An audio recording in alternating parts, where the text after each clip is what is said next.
Was Cyberpunk 2077 destined to fail? This video will uncover the dark truth. We're gathering all the facts we know so far about Cyberpunk 2077 and serving it on a delicious platter for you in another episode of Exposé, coming up.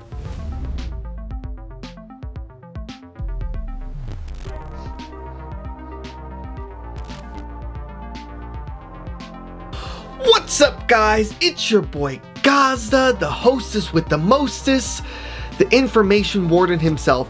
Merry Christmas, Happy New Year, all that jazz. I've been away enjoying my holiday, but I am back. So welcome to Exposé, and today's episode covers CD Projekt Red's famed Cyberpunk 2077, a game with so much hype it could raise the country's inflation rate. If you're new to Exposé, this is a bi-weekly series where we dive into all matters of human intrigue covering culture, politics, people, and more. Always with facts first and the sources available for you in the description down below. If that sounds awesome to you, check out the playlist right here or right here after you finish watching this video, and subscribe and hit that notification bell to never miss an upload. It's free! And I got some really cool conceptual giveaways planned for the new year as thanks for all the support. So you're going to want to hear that. Now, let's begin. We're going to chunk this video into 3 chapters to understand the impact of Cyberpunk 2077.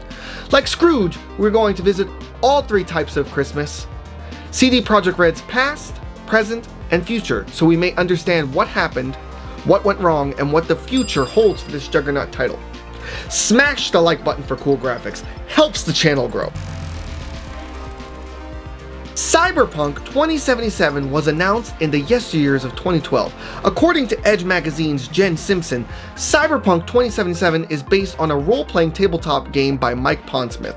Pondsmith was a consultant on the project to lend his expertise. Engadget columnist Jessica Condit writes that the game draws strong influence from notable series like the Japanese animation Ghost in the Shell, Deus Ex, and Blade Runner, and she states that the role system comes straight from the pen and paper Cyberpunk. Not bad shows to pull influence from, if you ask me, although I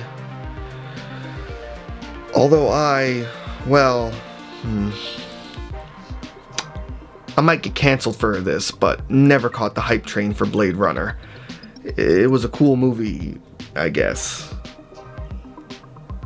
Anyway, moving on. According to Robert Purchase from Eurogamer, as soon as CD Projekt Red finished production on famed The Witcher 3 Wild Hunt, they, with only 50 staff members, dove right into pre-production of Cyberpunk 2077. Don't worry, the staff was later expanded upon. The team size eventually eclipsed that of The Witcher 3. However, how long into pre-production before that occurred, and to what stage of framework were they on that could have impacted them later is not revealed in this article. The game was meticulously planned with groups focused on only one area of expertise, an entirely new studio opening up, and big names like Nvidia for ray tracing and QLock for quality assurance.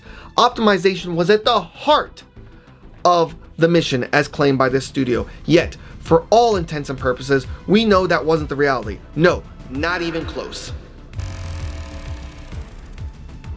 Delays, delays, delays.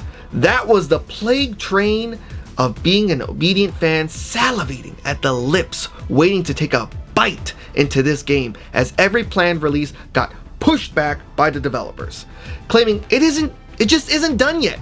But hold on, it's coming soon and will be worth it, we promise. CD Projekt Red proclaimed that they won't release an unfinished game and that you wouldn't enjoy it either, so we'll be ready when it's ready. Come November of 2020, it looked like this was it. Finally, no more delays. The game will finally officially launch on December 10th of 2020. 5 days, 4 days, 3 days, no last minute announcement delays, 2 days, almost there, 1 day. It's tonight. And then, the unthinkable.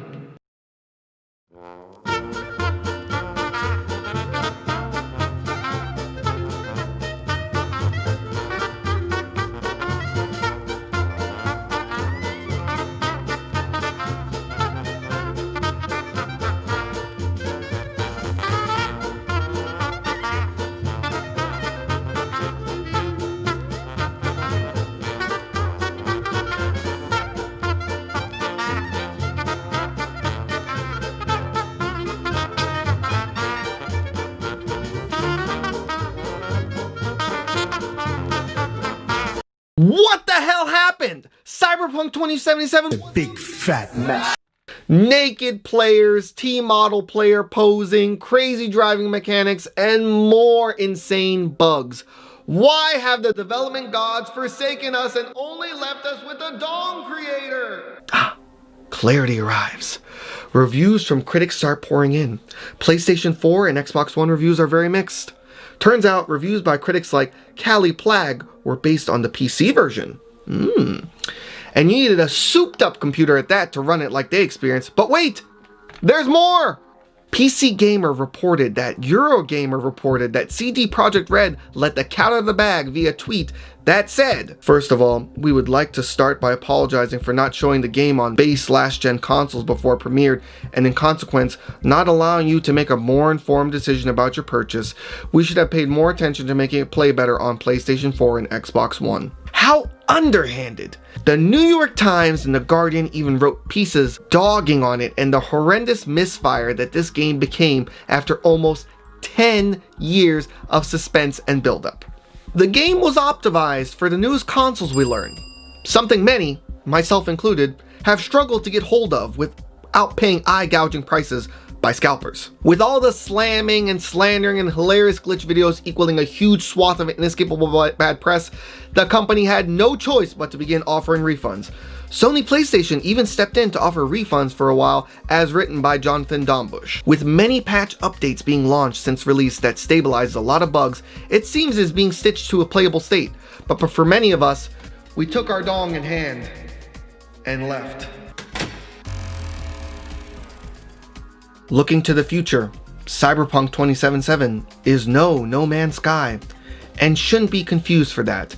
And that game basically finally has everything it promised it would have now. Here's the difference. Cyberpunk 2077 didn't fabricate what it was like No Man's Sky. It was what it set out to be from the get-go, but it was just usurped by a not enough testing and quality control on the majority system that most people, myself included, purchased the game for. No Man's Sky made huge promises and delivered on basically none on day one. So let's not equate them. This is an apples to oranges. Even so, there was a class action lawsuit filed against the publisher in California on December 24, 2020, as reported by Nicole Carpenter by the investors. As mentioned earlier, they are bleeding money from numerous refunds and their reputation took a hammering. So, the future for the development team and game will have a few rough bumps, but it is not impossible to recover from and retain players, albeit smaller than anticipated and projected. Let's bring it in for the conclusion. In conclusion, the dark truth and underlying theme here was game politics at its finest. The developers knowingly misled customers and even reviewers with the final product they were actually getting. To what extent they knew these bugs would incur en masse to the general public, who are mostly playing on consoles that didn't do enough quality assurance testing on, nobody knows. Maybe they were strapped from deadlines and couldn't get any extensions further, knowing the blowback from consumers and maybe even CD Projekt Red's bosses would be too severe. So they sent the game out on a wing and a prayer, hoping for the best. And that is where I'm inclined to believe they were more closely at strategic thinking wise. They obviously didn't plan for it being this bad, but thought they could squeak by with a few mishaps and patch it, and the blowback of the delay was far more disastrous. So, was there malicious intent here? No, I do not think so. I don't think there was. I just think there was incompetence from senior staff and maybe even drinking too much of their own do no wrong Kool-Aid. What do you guys think? Do you guys think they did this on purpose? Love to read it in a comment down below. I read and respond to most if not all comments. Don't forget to subscribe and ring that notification bell to never miss more expose. It's free! And check out the Cyberpunk 2077 gaming series I started here for funds if you want epic gaming content by yours truly. I'm 𝑺𝑶𝑼𝑹𝑪. Watch your dongs, keep them safe, and I will see you for the next video. Bye.